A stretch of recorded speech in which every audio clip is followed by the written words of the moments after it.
pastor ati ndambiwe gutunga abahungu batatu ati babiri ndabyaye n'uwa gatatu warongoye iyo urumva ikindi n'abakobwa beza wikwitira igihe cyo gukundwa n'abahungu cyangwa cya fiyansaye n'igihe umuhungu yagumye gushyiramo imbaraga abakobwa kubera presha y'imyaka mwikwitsidanya ku bantu ugasanga umuntu uramuhetse muri fiyansaye reka mubwire ko mugiye no mu rugo uzakomeza kumuheka ubwo mugabo baheka rero amarira yo mu mukobwa yaba meza kuruta amarira yo mu mugore sibyo bakobwa nimenya abantu bubaha Imana biteguye kubakunda ngo hari igihe umuntu ashaka n'ubundi ari accident urugero nk'iyo watewe inda igihe uri nk'imfubyi wabuze aho kuba ukajya kubana n'umuntu bisa nk'umuhungiro ariko utamukunda ukagerageza kwishakamo urukundo ukarubura aho wakora iki?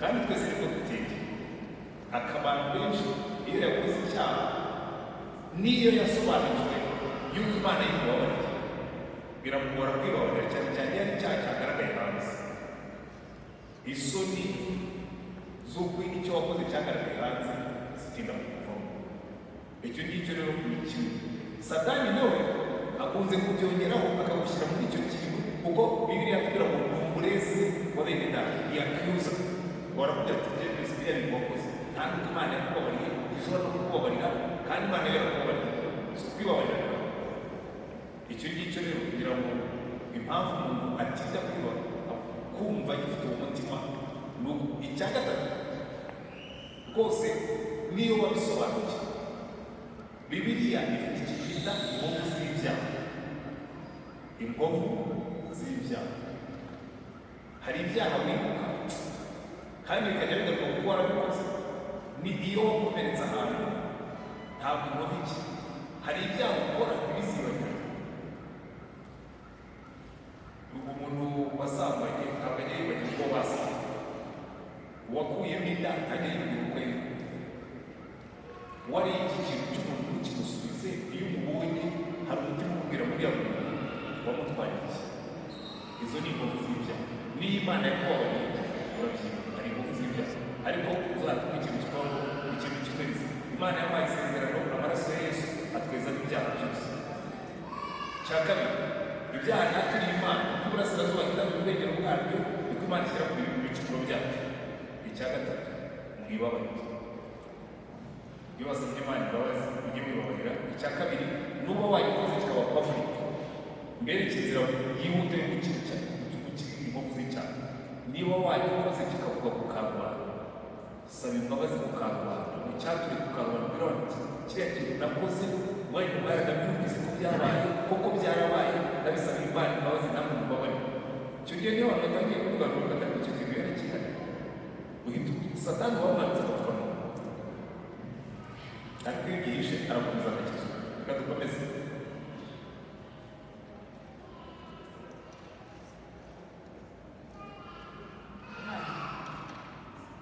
ikindi kiravuga ngo hari icyo mwavuze ku muryango wagerageje ubane amahoro bikanga warasabye n'imbabazi mukiranuke ariko bikanga wakora iki ngo itabaza ryawe ryajya umugabo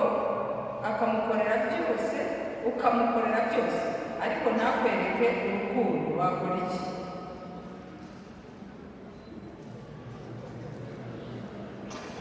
nagira ngo dusabe ibibazo byamaze kuba byinshi twahagaritse kwakira ibibazo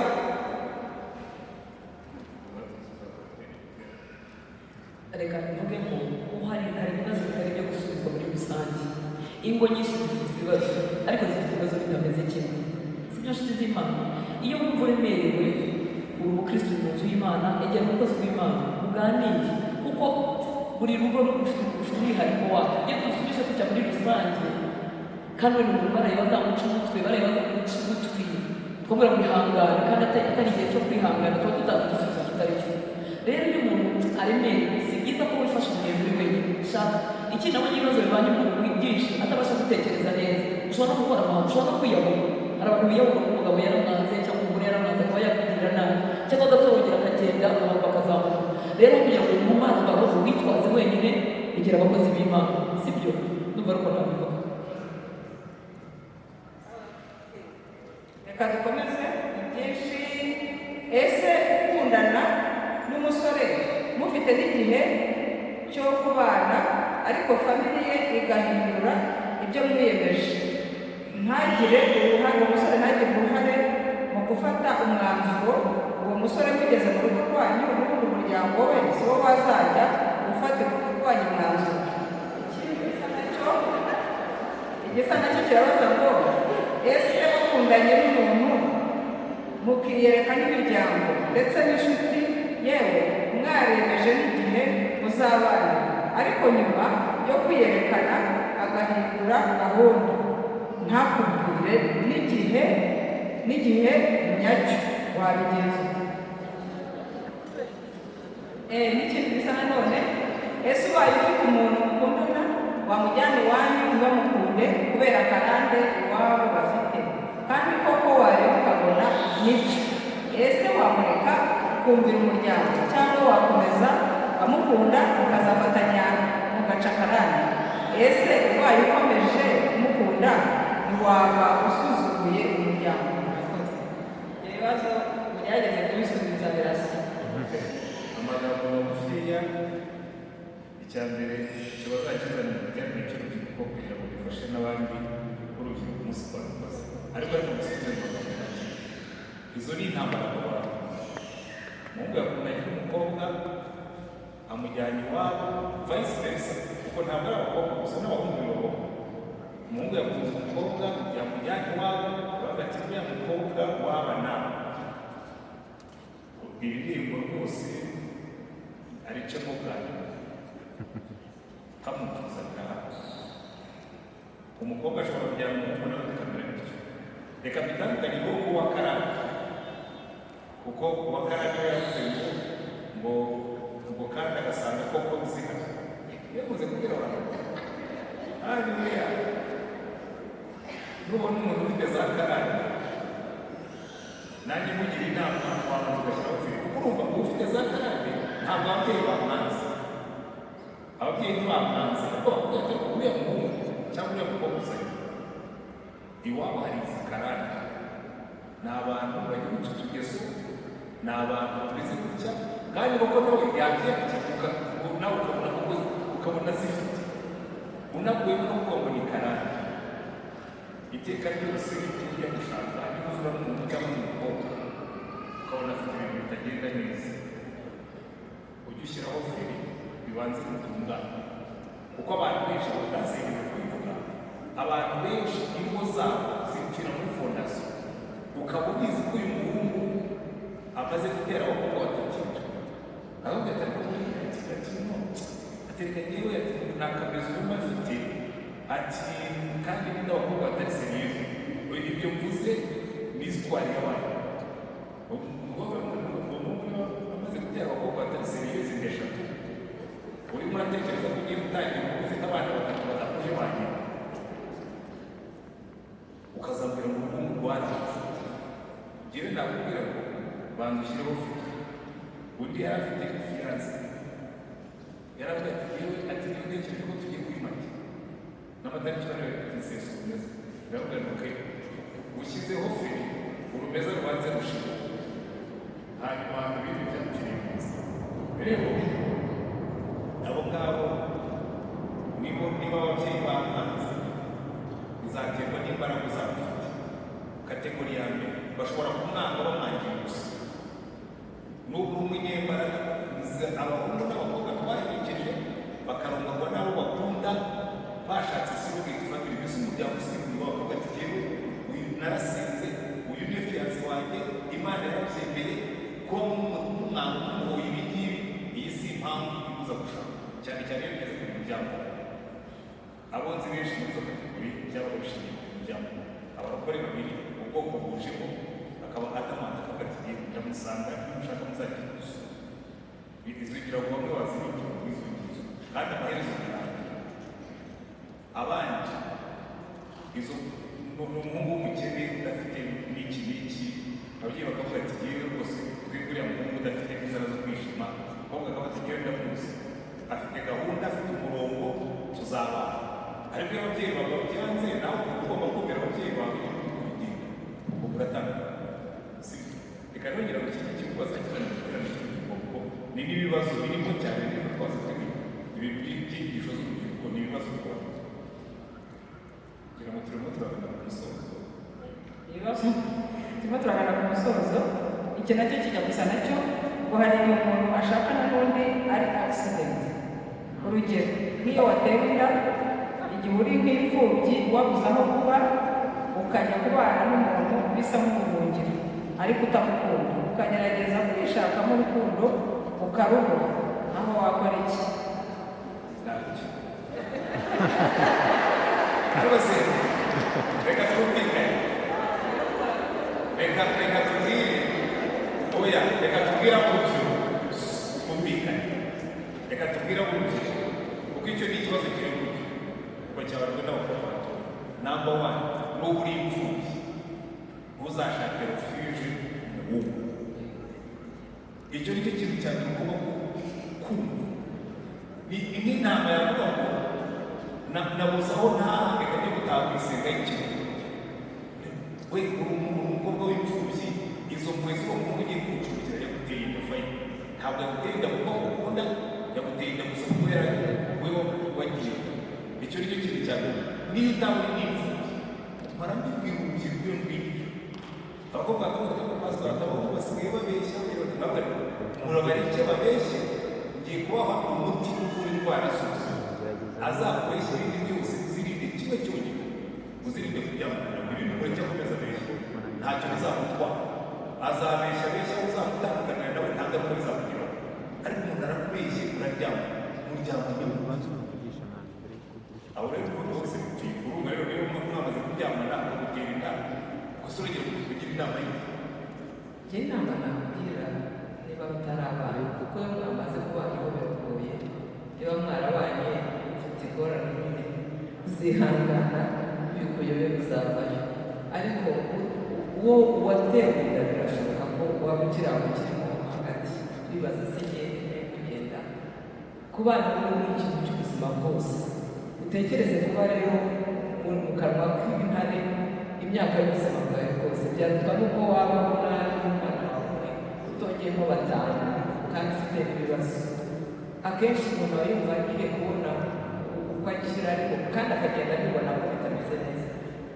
Pastor Hortense yabivuze ngo tubanze turebe mu mizi bimeze bite. Niba ubona imizi itameze neza kwishora, uzemere ubeho n'umwana wawe, Imana izagutungana nawe nuyigarukira. Ariko nugenda ukajya mu kanwa k'intare izakuryanye n'abawe kandi n'ibindi, kuko hari amazi byabayeho arangiriza ku muhanda ateka kugira ngo atunge babana. Gusa ibyo byo byiza numva rero ari ikintu gikomeye, tubyigeho. Ariko bitubereye byiza ko turi kumwe n'abakobwa, mu bitekerezo umuntu ahinda imishyitsi bibatera ubwoba. Icyo nababwira murakoze. Ngira akabwira ababyeyi bagenzi banjye b'abanyarwandakazi, igihe ugize ibyago umwana w'umukobwa bakamutera inda, wimutsindagira ku muntu wamuteye inda kandi uwo muntu atari husband material wawe nk'uko bavuga. Ni umuntu w'ikirara, bagize ibyago aratwita, ariko ababyeyi tubigiramo uruhare kugira ngo tudaseba mu izina ry'iki, ugafata umwana ukamutsindagira umuntu ubibona neza ko nta kizavaho. Reka tubireke, tubabare, turirane nabo, abyare umwana, tumurere akure, igihe kizagera azagira urugo. Ibyo bintu ababyeyi tubigiramo uruhare. Ikindi n'abakobwa beza, wikwitsindagira igihe cyo gukundwa n'abahungu cyangwa cya fiyansaye, n'igihe umuhungu yagumye gushyiramo imbaraga. Abakobwa kubera presha y'imyaka mwikwitsindagira ku bantu, ugasanga umuntu amuhetse muri fiyansaye, reka mubwire ko tugiye no mu rugo uzakomeza kumuheka. Ubwo mugabo baheka rero amarira y'umukobwa yaba meza kuruta amarira yo mu mugore. Sibyo bakobwa, mwemere abantu b'Imana biteguye kubakunda, kandi umuntu wamuhaye amafaranga wamukwereye umwana wayimutije mubeshya iwanyu wanze kubivuga, reka ibyo bintu ntabwo bizigira biba bizima. Ako kantu Hortense avuze, hari umugore utwara muri kanseri baravuga pastor ati ndambiwe gutunga abahungu batatu, ati babiri ndabyaye n'uwa gatatu wandowe. Iyo urumva niba ugiye kumureba ukamushakira n'impano ngo agorogore ukamuhereza ugiye no kumuzamuye hari ikibazo kimwe ngira ngo tubanze tujye online gato. Hari abantu bari online bisa nkaho twari twirengagije barimo baradusaba ngo nabo tubagereho.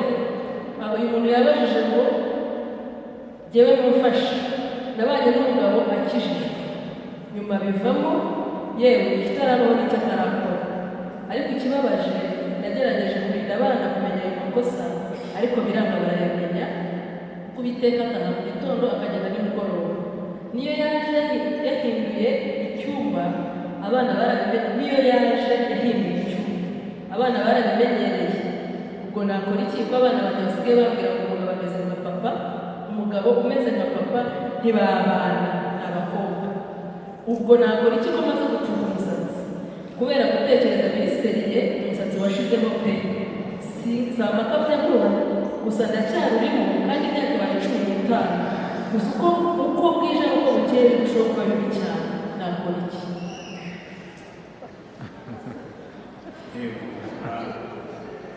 Ibyo kanseri azavuga wakeneye kanseri irenze iyo mu giterane. Icya kabiri, abana burya cyakora icyo wenda ariko aricyo gusubiza abana bo mu ngo zimeze zityo. Niba umugore ari we muzima kuko hari igihe umugore aba utari muzima kuko nabyo bibaho. Niba madamu uri muzima ukaba ufite abana, biyegereze kandi ntuzabatere n'umushari w'umugore wahemukiwe, kuko ikosa rya mbere abagore bahemukiwe bagira ni ugufatanya n'abana babo cyane cyane b'abakobwa bakabumvisha ko abagabo ari babi. Ahubwo nibabera icyitegererezo ujye ubabwira ngo umugabo umeze gutya umeze gutya umeze gutya, ujye umwitondera cyane, ariko wibatera abagabo bose ari babi kuko abagabo bose ntabwo ari babi. Si ibivugira ngo ndi umugabo ariko nanjye si umugabo mubi. Bafashe kugira ngo umushari bavanye ku mubyeyi wabo ibyo avuga byo bifite ishingiro. Hari umwana wambere ati yewe cyonyine no kwitwa umukobwa birambabaza. Rero bafashe akiri ibikomere by'uko papa wabo ameze gutyo, bakora ubwabo ubuzima budashingiye kuri uwo mubyeyi wahemukiye kuko yahemukiye ariko si we bahemukiye, ubwo si we yahemukiye. Ubigishe ahubwo kuzabatera igifu mu gutoranya abagabo ushake umugabo mwiza. Murakoze. Ikindi ariko umubyeyi azashaka umufasha kuko ntabwo inama zo mu giterane zishobora kugira ngo arimo aradukurikira online. Ubwo byaribyo byose aho harimo igisubizo cyane cyane gushaka abakozi b'Imana. Ikindi kibazo aravuga ngo hari igihe uyu n'undi muntu wabashije hano mu iteraniro, hari igihe Imana iduha amahirwe yo guhitamo, twarangiza tugahitamo kimwe muri ayo mahitamo menshi, yewe ukanabisengera kugira ngo Imana igufashe guhitamo, ariko nyuma bikarangira ibyo wahisemo bigutengushye, bikagenda ugasanga n'aya mahitamo yane ntagihari, ugatangira kwicuza. Ese aho hantu uhava gute? Ese Imana ishobora kongera kuguha andi mahirwe ndetse aruta menshi watakaje niyo waba warabigizemo uruhare? Ese kuki ubundi biba ku muntu kandi byaratangiye abona ari igisubizo kivuye ku Mana? Urugero, guhitamo boyfriend. Igisubizo cya kabiri, ikibazo cya kabiri yanditse ibibazo bitatu ariko byose birenda gusa. Igihe cyo gutegereza igisubizo cy'Imana kiragora pe, waiting. Umuntu yagereza gute gukomeza akagira umutima ukomeye utarimo amarira no gucogora, kuko hari igihe usenga akaba ari uko bikunanira kandi udashaka kwirwanirira. Ese umuntu amenya gute ko wasabye Imana imbabazi ukababarirwa kuko umutima ukomeza gucira urubanza? N'umuntu icyo cyasubije. Reka tureke Hortense na Bernard babisubize kuko njyewe nategereje nk'umuhungu ntabwo nategereje nk'umukobwa. Ariko mbona abana babo bari batoya bashobora kuba badafitemo na experience. kugira ngo twembi twari mu kazi twagiye kare, ariko numva umuntu yababwira tumaze iminsi twiga inyigisho zikomeye kugira ngo n'uyu munsi Pastor Hortense yazisubiyemo. Kuba umusirikare ntabwo ari ibintu byoroshye, bisaba imyitozo ikomeye. Ahubwo ikibazo dufite abantu turimo tuganira nabo, bamwe ni abatarakizwa batazi Yesu neza kuko bahoze bamutubwira. Ni Pastor watubwiye, yatubwiye ko hari abantu bavuga Yesu ntabwabigira, hari hari ababanye na Yesu batyo, hari ababanye na Yesu arenga ahinduka, hari n'abagendana nawe hafi. Wowe waba uri hehe? Kuko kugira ngo ubone igisubizo cyawe ni ukumenya aho uhagaze. Iyo uhagararanye na Yesu aragukomeza, aguha amagambo agukomeza, kandi niba kuba ari igihe cye azafungura amarembo ariko nizere, kandi aguha n'amahoro y'umutima, akaguha gutegereza ufite amahoro. Ntabwo nategereje igihe kinini, ntabwo namenya intambara irimo, ariko numva zihari kuko nganira n'abategereje bahura n'intambara nyinshi, ariko Yesu dushoboza kandi atubwira ababishe n'abayoboye tumusange ibyo tumaze iminsi twiga. Rero ntabwo nakubwira ngo uzihangana gute kugeza ryari, ko hari n'igihe uzihangana nka Sara yagejeje imyaka 90, ntabwo byari byoroshye, ariko Imana yaramutabaye mu gihe cye. Hari abo twabonye batabawe bageze imyaka myinshi, hari n'abandi batatabawe. Imana irababwira ngo ubuntu bwanjye buraguhagije nka ba Pawulo, ugasanga abayeho kandi aranezerewe. Turabafite natwe hano bari abakozi b'Imana kandi babyakiriye, barinda basaza kandi bafite ubuntu bw'Imana. Ntabwo nzi icyo umuntu yabwira abo bantu bo gutegereza, ariko nababwira ngo biraterwa nawe uhagararanye na Yesu, kuko Yesu niwe uzagushoboza. Sinzi icyo utanze yakongera. Icyo nongeramo ni uko ikigeragezo gihinguka inyuma abantu bakakimenya kiravuna. Urugero nk'uko utarashaka umuryango ubizi, ndetse abatanze rimwe na rimwe bagacika bakabikubwira atari kuko uzashaka ryari kandi atari wowe n'umugabo n'ababyeyi rimwe na rimwe bakabikubwira. Rero ikigeragezo gihinguka inyuma iteka kiravuna, ariko cyavuna cyagiye. Ni uko birivuga ngo nta kigeragezo kitari rusange mu Rwanda. Hari abakobwa bihangana, ese wakwemera nawe ukaba muri abo ngabo, ariko mwibuke ko imbaraga zitwihanganisha tuzikura mu bihe tugirana na Yesu. Ubwo ufite icyo kibazo kandi kivunnye umutima, gira umwanya na Yesu uhagije kugira ngo ugire imbaraga zo gukomeza kwihangana. Nta wundi munsi iyo tugira ahantu dukanda ibibazo bigakemuka, twese tuba twarabakanze. Ubu tuba dufite ibintu twikoreye twese, ndetse abantu bose barabifite, ariko nta hantu habaho ho gukanda ngo bihite bikemuka. Ariko nanone niba warakijwe n'ubwo mu mapenine yavugaga ubatana na Yesu, uvuga uti yadukiza atadukiza nzagumana nawe, kandi abantu bajya bananirwa igihe cyo gutabarwa cyenda bakuzi. Ku bigendanye n'amahitamo, Imana mu mbabazi zayo ni Imana y'amahitamo ya kenshi, nako y'amahirwe ya kenshi.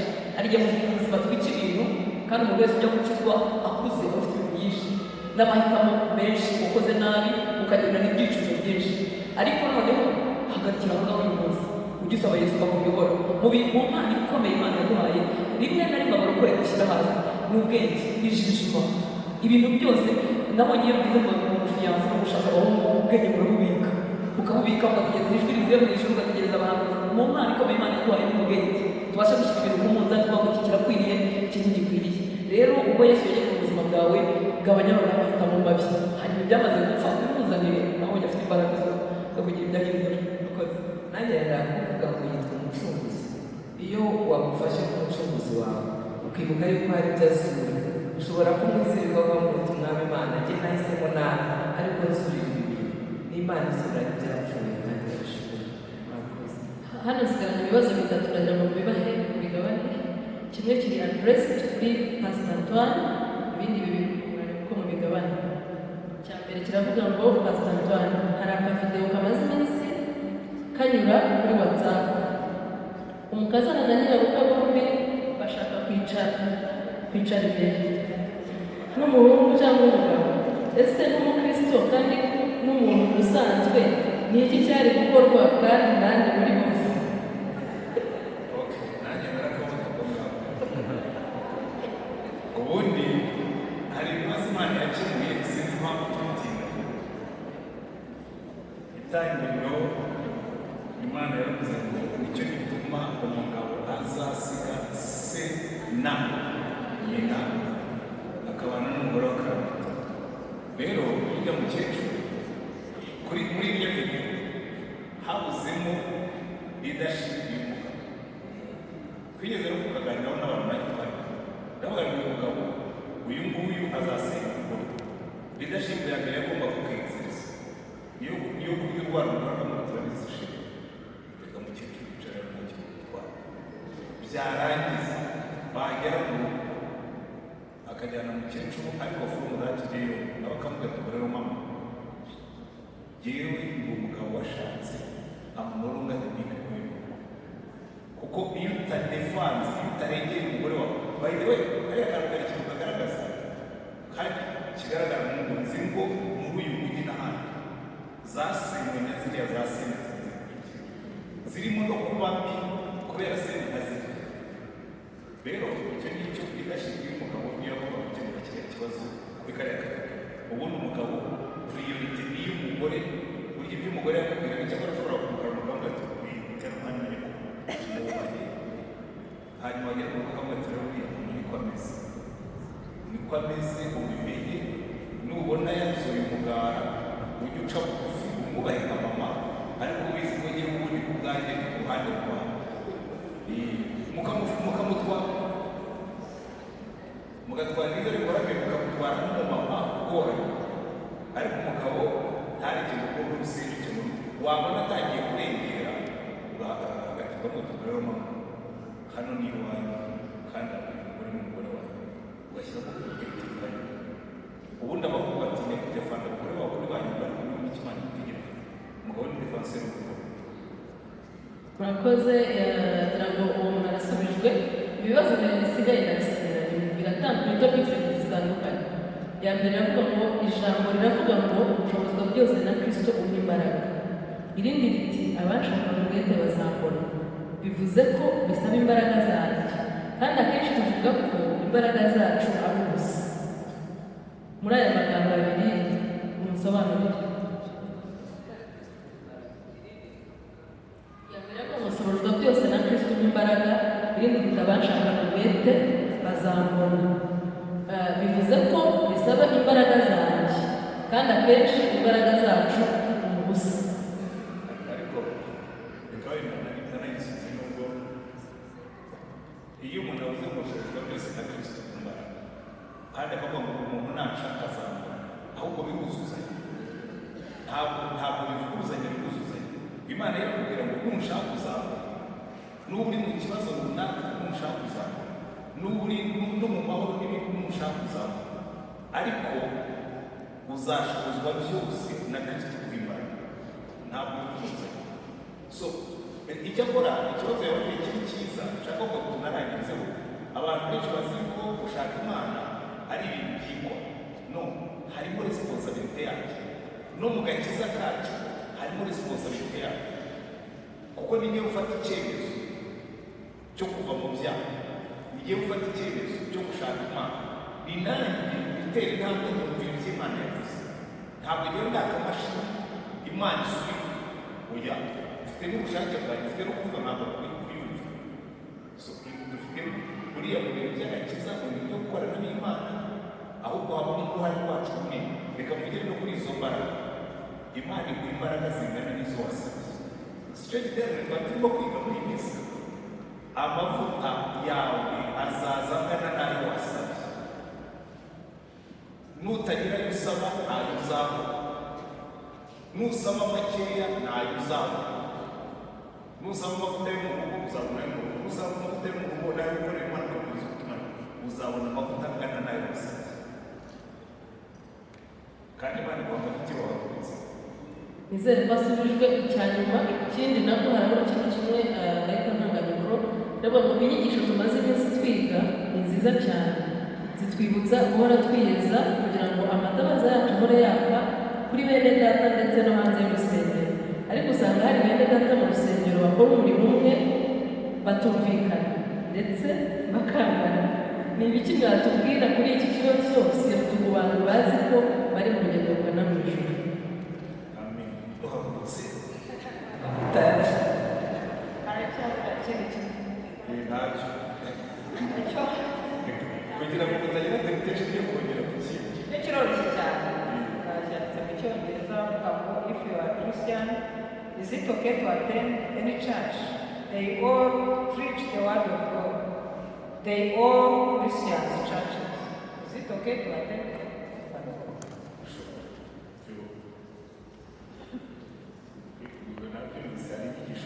Ikibazo narimo kate nawe. Oya nakumvise. Is it okay to attend any church? Yewe ndavuga ngo aho uzajya usanga bavuga Yesu neza, bigisha ijambo ry'Imana uko bikwiriye batari uretse ujye ujyayo rwose igihe nta kibazo ugiramo.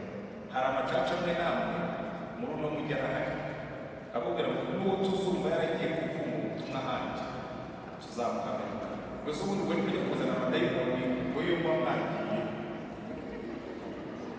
so umuntu umupasitori uvuga gutyo ubwo yesu bazagamvikana sibyo icyo nzi ni kimwe ntabwo muzabyumva hano